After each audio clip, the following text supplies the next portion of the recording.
The chamber was older than most stars in that region of space. Black stone walls rose like cliffs around a circular floor of polished metal.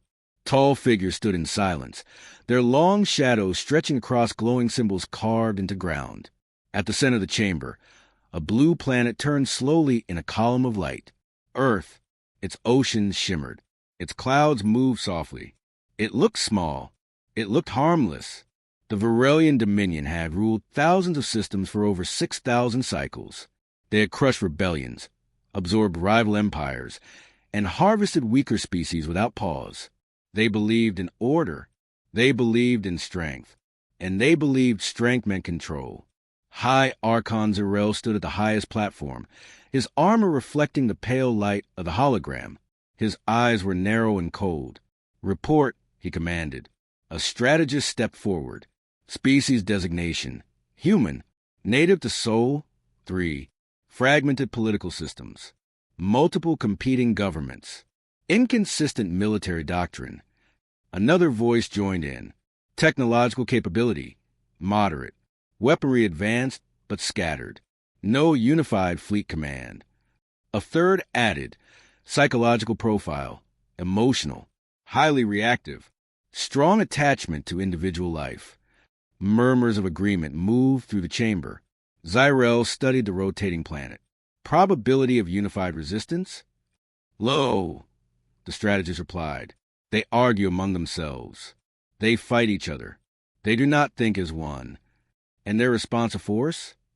They will panic, the strategist said. Emotional species always do. Silence fell. Zyrel raised one long hand toward the hologram. They are prey, he said calmly. Mark them for containment. A symbol flashed across the chamber walls. Tier 7 biospecies, suitable for harvest. The decision was made. Far away, in Earth's orbit, a human diplomatic vessel received a transmission request. Ambassador Daniel Reyes adjusted his uniform and nodded to his crew. Open channel, he said. The image of the Varelian Council appeared in the center of the ship's bridge. Tall figures. Hard eyes. No warmth. Reyes spoke clearly. This is Ambassador Reyes of the United Earth Coalition. We request peaceful dialogue regarding your fleet movements near our outer colonies. Zyrel did not greet him. Instead, he spoke to someone off-screen. Commence Phase 1. Reyes frowned. Excuse me? The transmission cut. No warning. No answer. Just darkness. Within hours, 3 human outer colonies went silent. No distress call. No emergency beacon. No debris. Just empty space where stations had once been. On Earth, news spread quickly. Governments demanded answers. Media channels filled with fear. Military leaders requested mobilization. But something strange happened at the highest level of command. They did not shout. They did not argue. They did not panic. Deep beneath the lunar surface, in a secure facility carved into rock and steel, a quiet room lit by soft white light held a small group of people around a circular table. Admiral Marcus Hale stood at the center. He was older than most officers, with gray hair and steady hands. He had seen 3 wars and helped end 2 of them. He watched a live feed of colony signals disappearing one by one. A young officer swallowed. Sir, that's the 3rd system. Hale nodded slowly. They've labeled us, the officer continued. Intelligence intercepted a Dominion classification broadcast. Tier 7, suitable for harvest. The room was silent. Another officer whispered, They think we're prey. Hale's face did not change. He tapped the table once. The holographic display shifted, revealing layers beneath common star maps. Hidden routes, dark space corridors, old defense grids that had not been activated in decades. How long until Phase grid could be restored? Hale asked calmly. 72 hours, a technician replied. Maybe less. And civilian evacuation protocols? Already moving quietly, sir. No shouting, no fear, just work. Back in the Varelian Council chamber, Zyrel received the first confirmation. Outer colony acquisition successful, the strategist announced. Minimal resistance. Zyrel allowed himself a small nod. Human Central Command response, he asked. The strategist hesitated. No large fleet mobilization detected. No major communications broadcast. They appear quiet. Fear, one council member said with satisfaction. Yes, another agreed. They retreat inward. Zyrel studied the rotating image of Earth again.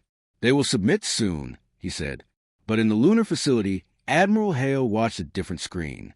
It showed Dominion fleet positions, mapped carefully. It showed supply lines. It showed patterns. He had seen this before. Different species. Different names.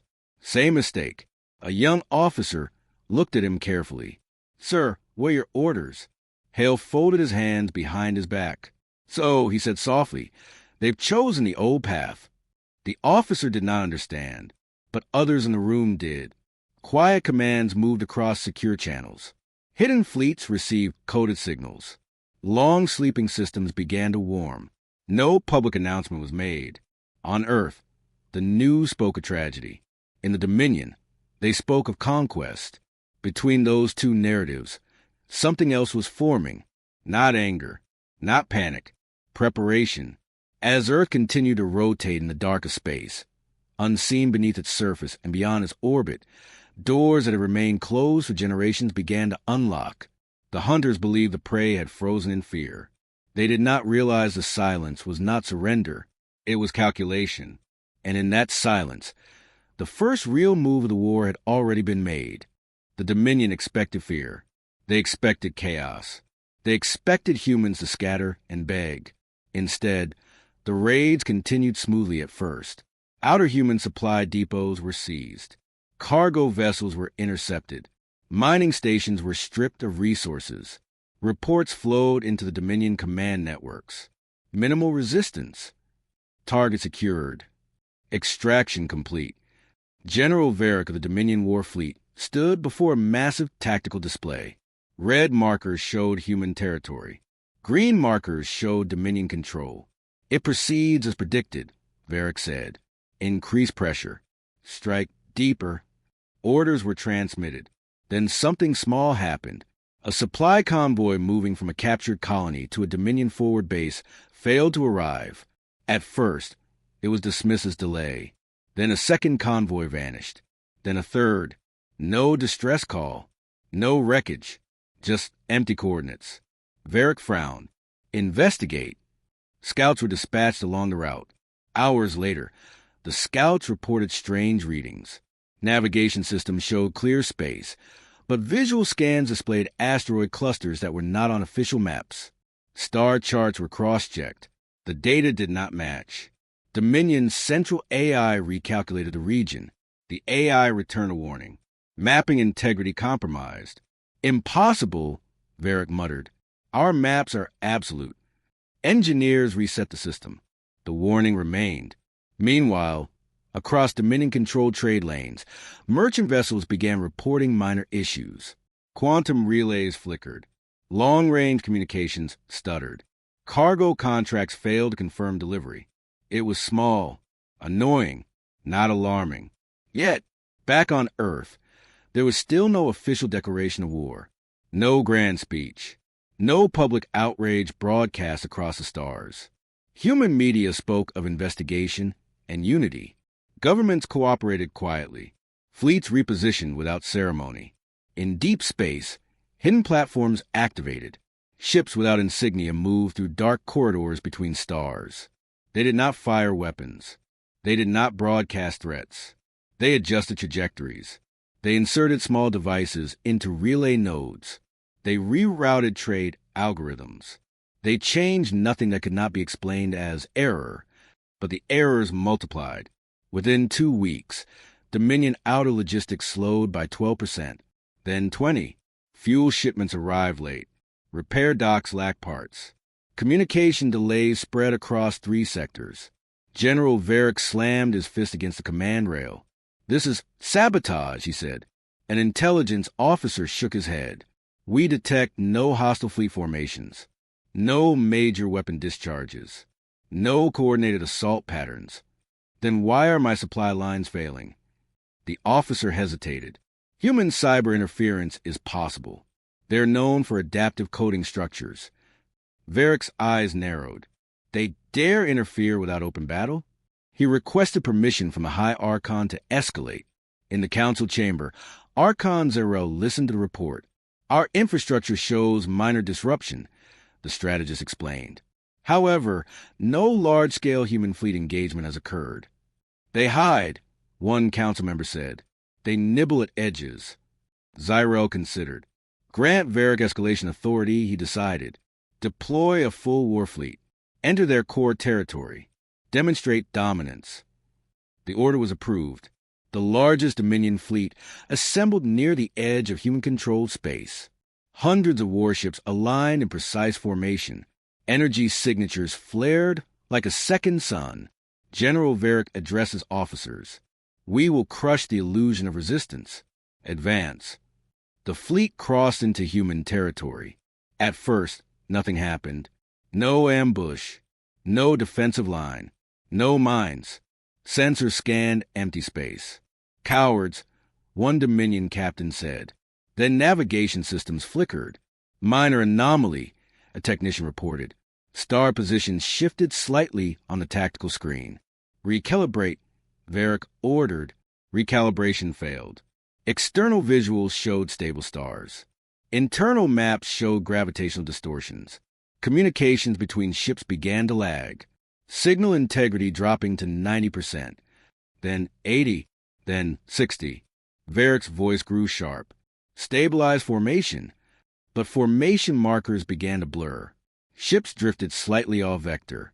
Nothing dramatic, just enough. Suddenly, long-range sensors detected massive objects ahead. Uncharted asteroid field, a navigator shouted. Visual confirmation showed empty space. The fleet slowed. Confusion spread across the network. Then something worse happened. The central AI core aboard Varick's flagship issued an emergency alert. Navigation authority revoked. External override detected. Override by whom? Varick demanded. No answer. One by one, ships reported loss of propulsion control. Weapons remained active.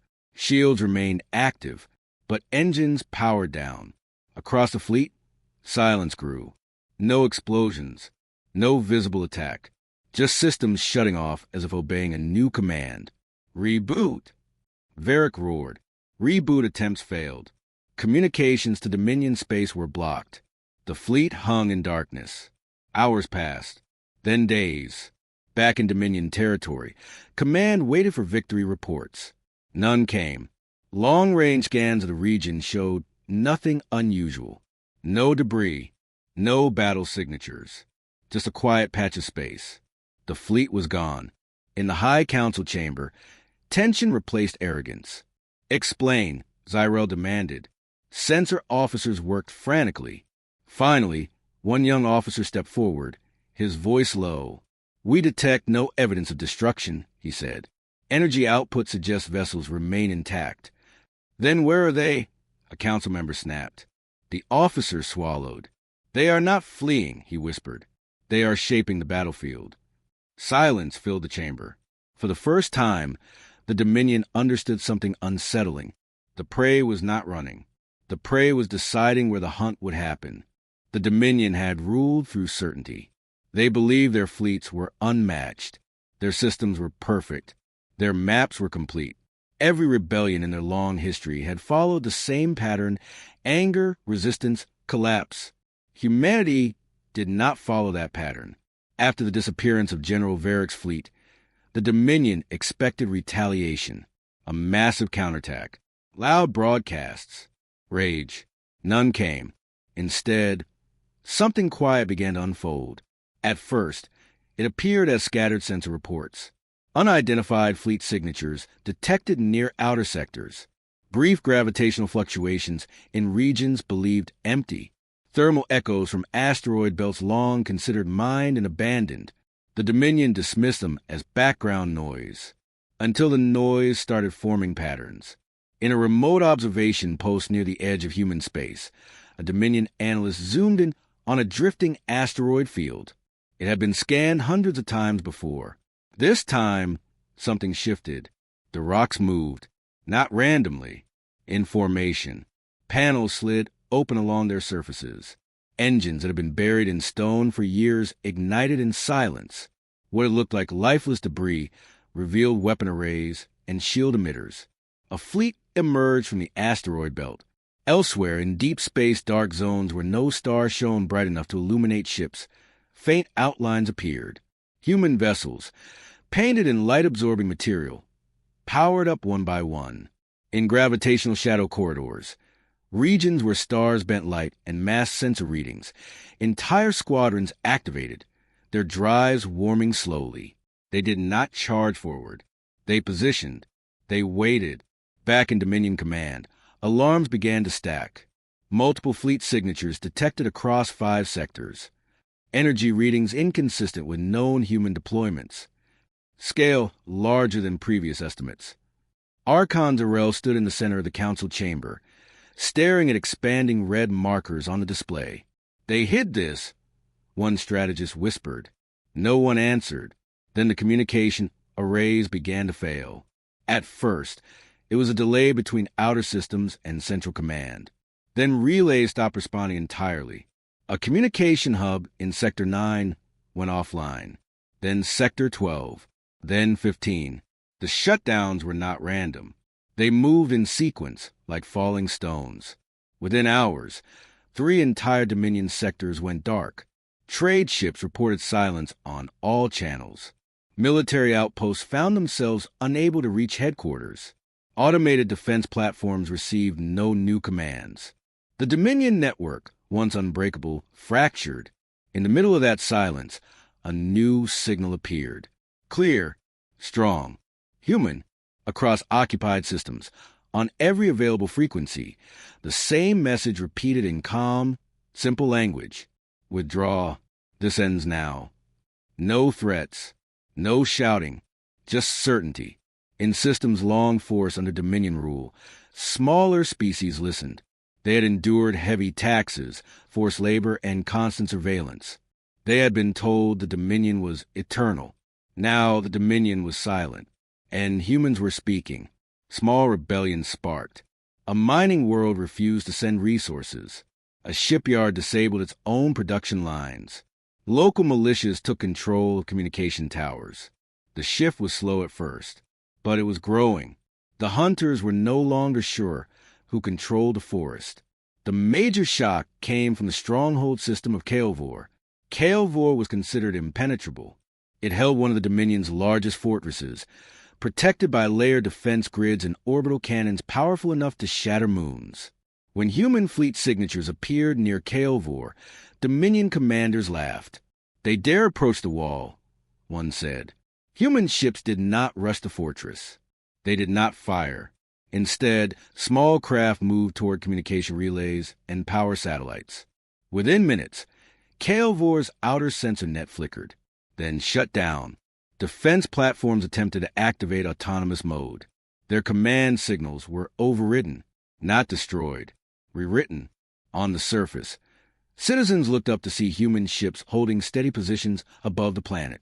No bombardment followed. Instead, every public screen across Kael'vor displayed the same message. This system is no longer under Dominion command. Remain calm. Dominion officers attempted to counter. They found their access revoked, their own security codes rejected. In less than 1 hour, control of Kael'vor shifted completely. No buildings collapsed. No cities burned. No civilians harmed. The fortress stood intact. It simply no longer answered to the Dominion. News of Kael'vor spread fast, even through broken communication lines. If Kael'vor could fall without a single shot fired, what else could fall? Confidence drained from the council chamber. Zyrel stared at the report in disbelief. "They have not destroyed us," one strategist said quietly. "They are removing us." Silence pressed heavily on the chamber. Finally, Zyrel spoke. "How long were they preparing?" he asked. No one wanted to answer, but the data was clear. The hidden fleets, the redundant networks, the shadow corridors mapped and secured long before this conflict began. A senior analyst lowered his gaze. "Centuries," he said. The word echoed in the chamber. Centuries. While the Dominion expanded openly, humans had built quietly. While the Dominion relied on dominance, humans had built layers. While the Dominion hunted, humans had learned the terrain. For the first time in its long history, the Dominion faced something it did not understand. Not a raging enemy, not a desperate species, but a patient one. And patience, they were beginning to realize, was far more dangerous than fear. The Dominion had never known doubt. For thousands of cycles, their fleets moved without question. Orders were obeyed. Systems complied. Trade flowed in one direction, toward the center. Now cracks were spreading. After the loss of Kael'vor, fear traveled faster than any ship. Admirals in distant sectors received new attack orders from high command. They studied the reports. Entire fleets had vanished without battle. Strongholds had chained control without damage. Some obeyed, others hesitated. In Sector 14, Admiral Kareth refused to advance his fleet toward human-controlled territory.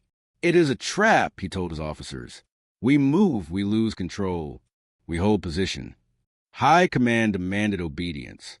Kareth delayed. In another sector, a supply commander quietly redirected his ships away from the front lines.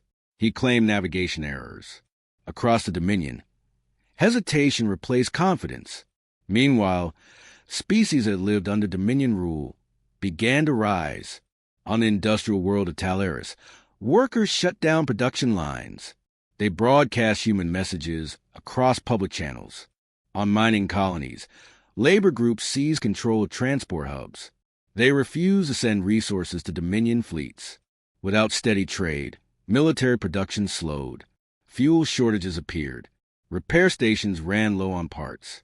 The Dominion economy, once smooth and powerful, began to choke. Still, humanity did not rush forward. Human fleets held strategic positions. They cut off supply corridors. They isolated war groups. They targeted communication nodes. No dramatic invasions. No grand destruction. Just pressure. Contain. Disarm. Across the Dominion, fleets found themselves alone. Orders delayed. Supplies thin. Morale fading. At last, the High Archon called for a final war council. The chamber felt different now. The same ancient walls. The same rotating hologram of star systems. But the confidence was gone. Red markers blinked across the map. Human fleet positions spreading like a net. Archon Zarel stood tall, though his voice carried strain. "We outnumber them," he declared. "Our territory spans 3 times their reach. Our fleets are larger." A silence followed. Then a strategist, older and slower than the rest, spoke carefully. "But they outthink us." No one challenged him, because it was true. The Dominion had relied on numbers. Humanity relied on design. Zyrel raised his hand. "Then we strike everywhere at once. A unified offensive. All remaining fleets converge. Overwhelm them through mass." Orders were transmitted across the Dominion. Fleets gathered from distant sectors. Ships that had once patrolled peacefully were armed and redirected. It was the largest military mobilization in Dominion history. If numbers mattered, this would end the war. The offensive began.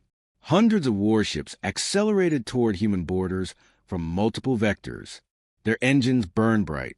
Weapons powered up. Commanders prepared for full engagement. At first, the advance was smooth. Then the edges of the formation flickered. Long-range sensors began reporting interference. Signal disruption detected. One captain said, "Minor." Then navigation warnings appeared across several ships. Recalibrating. Engineers responded. The interference grew stronger. Human fleets did not appear directly ahead. Instead, they appear behind, above, below, from shadow corridors and debris fields.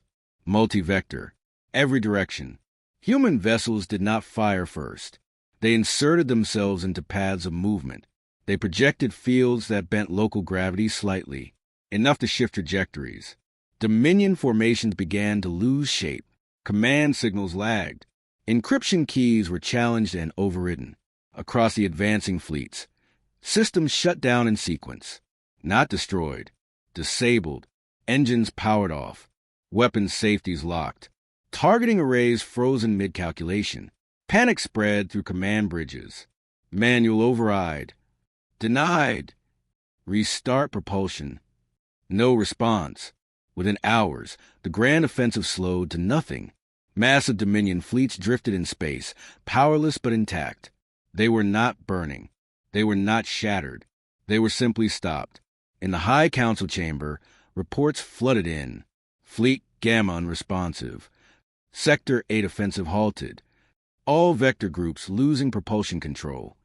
Zyrel gripped the edge of his platform. Counterattack.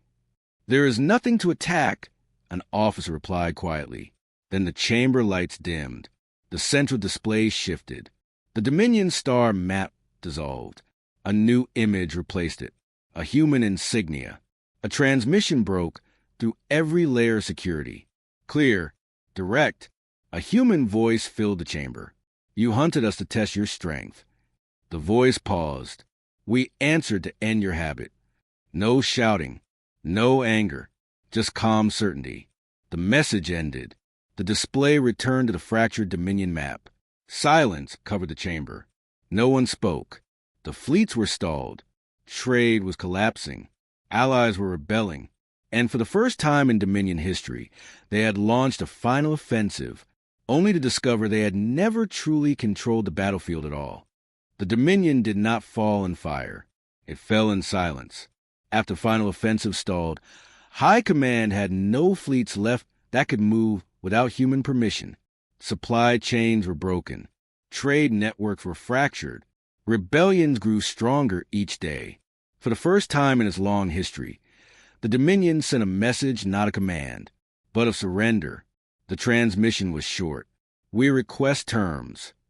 On Earth, the response was equally short. Accepted. There was no celebration across human space. No cheering crowds in the streets. Military fleets did not advance to destroy. Instead, they advanced to secure. Human ships entered former Dominion systems in ordered formations. They disabled heavy weapons platforms. They deactivated long-range invasion drives. They removed Central Command codes from Dominion war AIs. They did not bomb cities. They did not target civilians. They dismantled structure. Military command centers were locked down and audited. Fleet coordination networks were erased. Strategic weapon reserves were cataloged and decommissioned. Across occupied systems, local populations watched carefully. On Talaris, workers who once labored under Dominion quotas saw human engineers restore independent power grids. On mining colonies, trade routes reopened, but this time under local control. No flags were replaced with human banners. Instead, systems were granted self-governance. The Dominion's strength had never been its people. It had been its ability to control. Humanity removed that ability. Without fleet authority, without enforced trade, without fear, the Empire began to shrink, not from destruction, from release. At last, the former High Archon Zyrel stood in a chamber that no longer felt like his. The same massive black walls surrounded him. The same polished floor reflected the light of a rotating hologram. But the hologram was not Earth this time. It was a Dominion star map, now divided into independent regions. He stood before a public tribunal. Representatives from dozens of species filled the chamber, including humans. At the center stood Admiral Marcus Hale. Calm, steady, Zyrel's armor had been removed. He wore no symbols of authority now. He looked at Hale with tired eyes. You could end us, Zyrel said. You control our fleets, our systems, our space. No one interrupted. Zyrel's voice lowered. Why not wipe us out? The chamber waited. Hale stepped forward. Because we are not predators, he said simply. Zyrel's expression tightened. You hunted us, Hale continued. You believed strength meant domination. You believed silence meant fear. He looked around the chamber. You mistook restraint for weakness. The words carried no anger, only truth. Hale gestured to the map above them. Your empire is ending, he said. Not because we destroyed it, but because it depended on control instead of cooperation. The tribunal concluded. Dominion leadership faced public trials for war crimes and forced occupation. Sentences were issued. Some were imprisoned. Others were permanently removed from positions of influence. No mass executions. No revenge. Justice, not slaughter. Weeks later, the same council chamber where Earth had once been labeled Tier 7 rotated with a new image. A document hovered in light above the central platform. The Galactic Charter of Mutual Sovereignty. Representatives from former Dominion systems signed first, then independent species, then human delegates. The final signature belonged to Admiral Hale. The chamber lights brightened. For the first time, it did not feel like a hall of control. It felt like a hall of agreement. Humanity was not declared ruler, not emperor, not supreme commander. They were given a different title. Guarantor, protector of autonomous systems, enforcer balance. The Dominion did not vanish in explosion. Its name faded from star maps over time. Its fleets were repurposed. Its command networks dismantled. Its culture force rebuilt without conquest. Years later, students across many species studied the conflict. They examined the moment the Dominion had declared humans prey. They studied the quiet mobilization, the strategic isolation, the controlled dismantling of an empire. Historians would agree on one detail. The Dominion lost the war long before its fleets powered down. It lost the moment it assumed restraint meant weakness. In the quiet of space, human fleets still patrolled, not as conquerors, but as watchers. If another empire ever chose the same old path, the lesson would remain. They saw humans as prey. Humanity showed them something worse. Consequences,